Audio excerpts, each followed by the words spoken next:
अगला क्वेश्चन है question number 20। Question number 20 है हमारा 710 रुपये।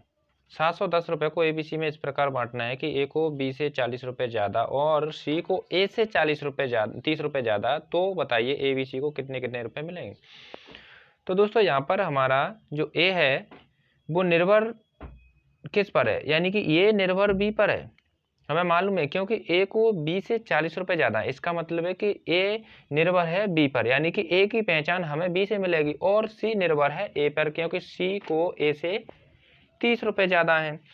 ठीक है, अब हमें क्लियर पता चल चुका है यहाँ पर कि हमारी जो सबसे छोटी जो संख्या है वो है B, क्योंकि B किसी पर निर्भर नहीं है। तो किसी पर निर्भर नहीं है तो एकदम से स्वतंत्र है, और स्वतंत्र संख्या को हमेशा x मानते हैं, तो b बराबर x मान लिया। अब हम रेशियो में डिवाइड कर लेते हैं, जैसे a b और c। तो सबसे जो बेसिक संख्या है हमारी तो वो है b, और b को x मान लिया।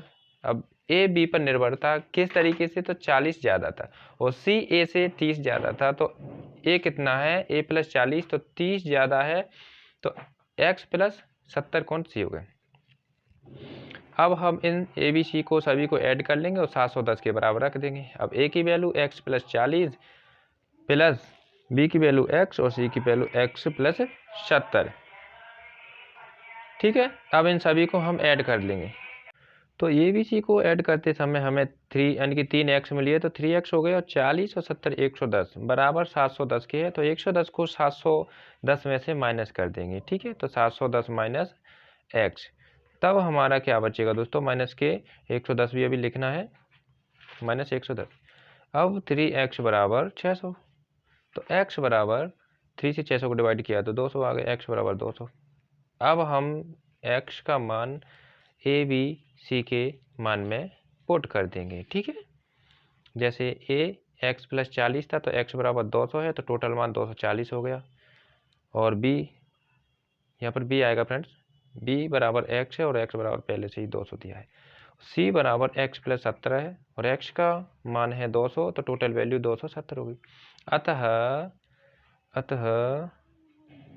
a b c बराबर 240, 200 और 270 हमारा करेक्ट आंसर हो गया है।